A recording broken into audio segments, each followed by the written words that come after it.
Patricia, y hoy en nuestra primera entrevista vamos a hablar de niños. No sé si tú estás muy puesta, yo creo que sí. Pues sí, yo a la fuerza ahorcan, que dicen. Pero de niños, de libros para niños y de filosofía infantil, que es un tema que no se trata muy a menudo porque estamos acostumbrados a que los niños les den juegos o libros muy planos. No sé si compartes conmigo eso, que los niños tienen a veces juegos muy sencillos, no se les implica demasiado. Y sobre todo en esta época, sin entrar en mucha polémica, pero que estamos viendo que todas las materias de este tipo, pues la filosofía, la ética, todo lo que son las humanidades, están como arrinconadas poco a poco y a los niños nos obsesionamos con enseñarle a contar, todo así como muy llevado como a una práctica. Y esta entrevista va a ser interesantísima. Yo cuando descubriste el tema estoy deseando hablar con ella ya. Pues sí, vamos a presentar a Ellen Dacy, filósofa, escritora y creadora de los libros de filosofía infantil Wonder Ponder. Hola, Ellen, ¿qué tal? Muy buenas. Hola, ¿qué tal? Muy buenas. Bueno, Hola, buenas tardes. Cuéntanos un poco, ¿no? Cómo esos libros de filosofía infantil, ¿de dónde surge esa idea? ¿De dónde nace esa originalidad? Pues la verdad es que nace de un proyecto en el aula. Yo tenía un proyecto en una escuela infantil, una escuela pública en Madrid, donde cada 2 semanas pues nos reuníamos, me reuní con un mismo grupo de niños desde sus 3, 4, 5 años, ¿no? Fueron creciendo conmigo, y teníamos pues cada 2 semanas una sesión de diálogo filosófico. Suena como tremendo someter a unos niños de 3 años a diálogo filosófico, pero si damos un ejemplo, creo que igual se entiende un poco más, ¿no? Sí. Asusta menos. Sí, porque... Entonces, por ejemplo, dime. Sí. Nada, te decía que porque son temas que tratan sobre la identidad, ¿no? La realidad, la libertad, sobre el bien y el mal, un montón de temas que invitan a los niños a quizás saltarse esa primera norma de opinar y decir lo que ellos piensan. Claro, y bueno, también conectan con muchas preguntas que brotan de ellos sin que se las demos nosotros, ¿no? Tienen muchas preguntas los niños naturalmente, a los 3, 4 años empiezan a decir ¿por qué? Y muchas veces nos sorprenden también pues casi lo metafísicas que pueden ser sus preguntas, ¿no? Mamá, ¿es posible que todo esto sea un sueño? Eso lo dicen algunos niños de 4 años, ¿no? Entonces también es conectar con una curiosidad que tienen ellos naturalmente. Y algunas de las cosas que hacíamos en este proyecto que se llamaba Filosofía a la de 3, pues era, por ejemplo, decir, venga, vamos a hacer una sopa de la felicidad. ¿Qué nos hace felices? ¿Qué metemos en la sopa, no? Entonces íbamos diciendo, pues a mí los besos de mamá, vale, pues venga, besos de mamá para adentro. A mí la comida rica, ¿no? Y entonces metíamos comida y alguien decía, pues a mí el tomate, y otra persona decía, no, a mí el tomate no, ¿no? Entonces ahí poco a poco pues decíamos, vale, para ti es rico el tomate, para ti no, entonces no, el tomate no formaría parte de una receta universal de la felicidad, ¿no? El tomate lo dejamos fuera de momento. A mí el chocolate sí, estamos de acuerdo, venga, para adentro. Y son como cositas pequeñitas que vamos jugando realmente a pensar con un poquito más de rigor, ¿no? De lo que normalmente se nos da la oportunidad. Y digo nos porque también a los adultos no se nos da mucha oportunidad a veces de pensar con un poco más de profundidad en las cosas. Pues es verdad que cuando Rubén planteó este tema y nos surgió la posibilidad de hablar contigo, y yo creo que todos nuestros oyentes cuando han oído esos libros de filosofía para niños habrán, como tú decías, se sorprenden, ¿no? Pero luego cuando lo estás explicando, en realidad parece mucho más natural de lo que pensábamos, porque si hay alguien que mira la vida sin tapujos y que además capta las esencias de las cosas y lo simplifica todo, pero no desde un punto de vista malo, sino desde un punto de vista bueno, ¿no? De simplificarlo de soy feliz, no soy feliz, esto me gusta, esto no me gusta. Naturalidad ante todo. Son los niños. Entonces, a la hora de hacerse ciertas preguntas que luego de mayor te cuesta mucho a lo mejor responder porque entran muchas cosas ya sociales en esas respuestas. Contexto, digamos. Los niños, la verdad es que tiene que ser mágico el responder, el verlos responder a esas cosas que para un adulto a lo mejor son complicadísimas. O sea, tiene que ser súper enriquecedor. Sí, bueno, sobre todo también hay cierta espontaneidad y no hay un miedo a hacer el ridículo, ¿no? Es Claro. como, bueno, digo, lo que pasa es que también muchas veces yo creo que cuando la gente oye hablar de filosofía, de la práctica filosófica con niños, se imagina como, ay, qué ricos, tiene que ser graciosísimo, tal, ¿no?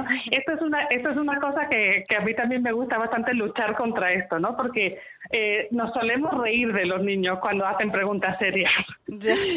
En lugar de tomárnoslas en serio, que a veces Sí. tomárnoslas en serio puede ser jugar con ellas, ¿no? Puede ser juguetón, pero reírse con las cosas que dicen los niños, que muchas veces es una reacción que tenemos un poco integrada, ¿no? Los adultos, pues también este proyecto va un poco en contra de eso, ¿no?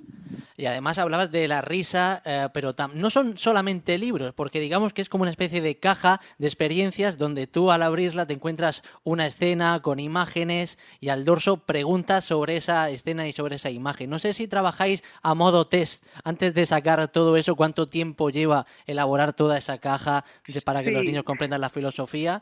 Cuéntanos. Pues cada caja trabajamos muy lentamente. Cada caja tardamos aproximadamente un año en hacerla y conlleva un proceso previo de talleres con niños de muchísimas edades. Entonces hacemos siempre con niños de 4 años, de 6, de 8, de 10, de 12, incluso también de instituto y incluso adultos, ¿no? Porque una de las cosas que nos gusta es que las imágenes que creamos, que nosotros hacemos filosofía visual para niños, ¿no? Que son imágenes que de alguna manera dan que pensar o provocan preguntas, pues nos parece importante que apelen a todo el mundo, ¿no? Que cuando se siente, por ejemplo, una familia entera, pues la abuela, la madre y el hijo se sientan igual de movidos por la imagen y por las preguntas que el niño, ¿no? Que no sea una cosa que los adultos entreguemos a los niños, sino que sea una cosa que disfrutemos y que exploremos y que integremos juntos. Y qué enriquecedor es que los niños también participen, ¿no? Que sean conscientes de que ellos están invitados un poco a saltarse esa norma de decir lo que piensan, ¿no? Porque es muy importante también que ellos se salten esos juegos a veces que son muy planos, como decía yo al inicio, y que tomen un rol de persona y participante activo. Exacto, y que tengan voz, ¿no? Y una cosa interesante creo que es que muchas veces consideramos como que los niños tienen derecho a tener voz, pero con ese derecho viene también una responsabilidad, ¿no?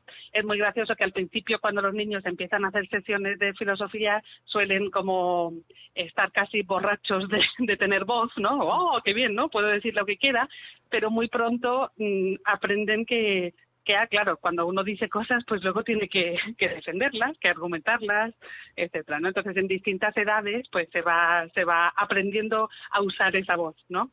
Que es un derecho, pero también es una responsabilidad.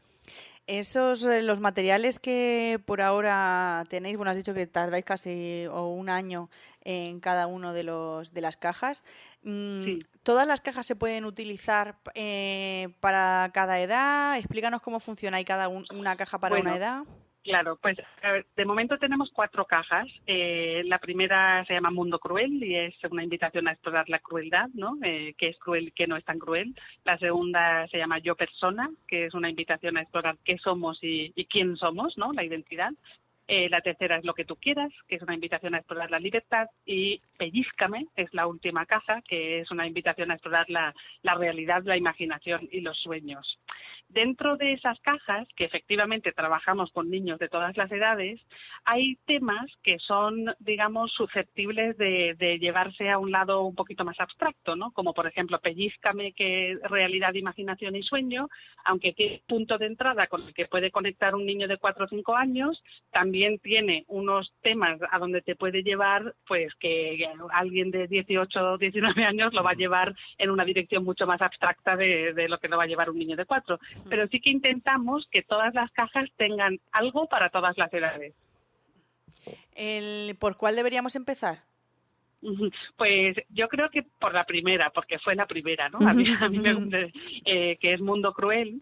y que además tiene un punto de entrada muy muy amplio para a partir de niños bastante pequeñitos. Como surgió en una clase con niños de 4 años, pues se puede utilizar más o menos a partir de esa edad, adaptándolo un poquito, a lo mejor saltándose algunas de las tarjetas, ¿no? Porque unas dicen más que otras a niños de esa edad, pero engancha también a niños de primaria y de secundaria y a adultos, ¿no? Es muy rico también porque apela aparte de las escenas que te enseña en la caja. Antes Rubén ha dicho que es como una caja de experiencias, ¿no? Ujú. Pues una de las cosas es que cuando miras las escenas te hacen pensar en cosas que te han pasado a ti en tu vida, o que has visto, que has sido testigo de ellas, y entonces es una caja muy que da para contar muchas cosas que uno ha hecho, que le han hecho, y es muy bonito lo que se da también en ese compartir experiencias relevantes, ¿no? Al tema de la crueldad, por ejemplo. Claro, y ya decimos que Wonder Ponder ya tiene 4, digamos, cajas de experiencias. ¿Qué es lo próximo? ¿Qué es lo que viene? Haznos un pequeño camino de migas para empezar a abrir boca. Pues la siguiente caja en la que estamos trabajando es sobre filosofía política. Vaya. Entonces es en qué mundo queremos vivir y quién debe mandar, ¿no?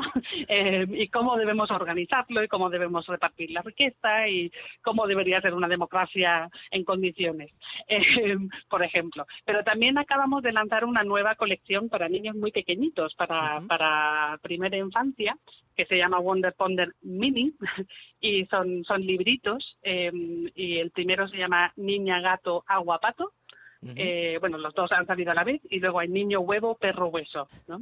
Y son unos jueguitos pequeñitos, vamos a ver, unos libritos para leerlos, que tienen algo de trabalenguas, tienen algo también de trabaojos, que tienes que fijarte muy bien en la página para ver qué ha cambiado de una página a otra, y para nosotros es un punto de entrada a una cosa que pensamos que tiene mucho que ver con la filosofía y con la literatura también, ¿no? Que es pararse a mirar y pararse a pensar, que las dos cosas, pararse a leer también, ¿no? Que al final todo va un poco unido. Sí, claro, y en este mundo que todo parece ser muy flash, digámoslo, a veces parar, coger un poco de perspectiva, aunque solo sea para respirar y tomar aire, pues eso viene bien, porque yo recuerdo en el sistema educativo que a mí me pilló, supongo que a Patricia también le pasará igual, la primera entrada o el primer toque, la primera pincelada con la filosofía es la ética, ya la das cuando tienes en torno a los 14, 15 años, en ética se daba en primero de la ESO más o menos, y después ya filosofía en bachiller, o sea, qué importante es que los niños desde bien pequeños sepan quizá controlar esas emociones, por qué surgen y cómo canalizarlas y entenderlas. Claro, y sobre todo explorar los casos difíciles, ¿no? Por ejemplo, nosotros cuando hablamos del bien y del mal y hablamos a niños más pequeños, pues siempre hablamos en términos normativos, ¿no? Esto se hace, esto no se hace. Esto está muy bien y es necesario, pero también es verdad que muchas veces el niño no sabe cómo comportarse, porque, por ejemplo, a lo mejor chocan dos normas éticas, ¿no? De ayudar al compañero y, no sé, y protegerse a sí mismo, por ejemplo. Claro. ¿Qué hace, no? Y entonces ahí es donde está lo interesante, y es donde los niños también necesitan hablar, quieren hablar de eso, porque realmente están aprendiendo a navegar el mundo y lo necesitan, ¿no? Lo quieren, lo buscan. Una cosa solo para terminar, y yo creo que porque me afecta directamente. Sí. Yo tengo una peque que todavía no ha cumplido los 2 años y ya empieza a parlotear, pero no mucho. Y claro, los libros de Wonder Ponder Mini, lo que estabas comentando hace un momento, pone de 0 a 5 años. Incluso con niños que aún no hablan, ¿se pueden trabajar los padres con ese libro con ellos? ¿O cómo lo enfocamos si todavía esos niños todavía...? A ver, yo creo que a lo mejor deberíamos eliminar la palabra trabajar de nuestro vocabulario. Bueno. Bueno, te lo digo así. Pero no, o sea, son libros para hacer lectura compartida. Son muy sonoros, son para los niños, a los bebés más pequeñitos simplemente les gusta escuchar el ritmo y el patrón que tienen, que es un poquito como una cancioncita, ¿no? Que hay un ritmo que siguen. Y luego cuando van siendo más mayores y fijan la vista de una manera, les gusta ver que ha cambiado de una imagen a otra. Es un jugueteo, hay que relajarse. Y son libros para compartir, ¿no? Y efectivamente, pues sí, o sea, tenemos, de hecho, nos han llegado incluso vídeos de niños muy por debajo de tipo 6, 7 meses leyendo, entre comillas, esos nuevos libritos pequeñitos, ¿no? Pues es una alegría que los niños se introduzcan en este mundo de la filosofía a través de libros tan didácticos, tan visuales. Gracias a Ellen Daci por atendernos hoy y mostrarnos ese mundo de Wonder Ponder, ya no solo para niños a partir de 8 años, sino también desde los más pequeños, desde 0 años, con Wonder Ponder Mini, con esas cajas de fantasía y de filosofía que nos has traído. Ellen, muchísimas gracias por atendernos y te llamaremos para las próximas, porque si dices que vienen 2 experiencias más, estaremos ahí para volver a llamarte y que nos cuentes de primera mano qué tal han ido. Muy bien. Muchísimas Muchas gracias. gracias.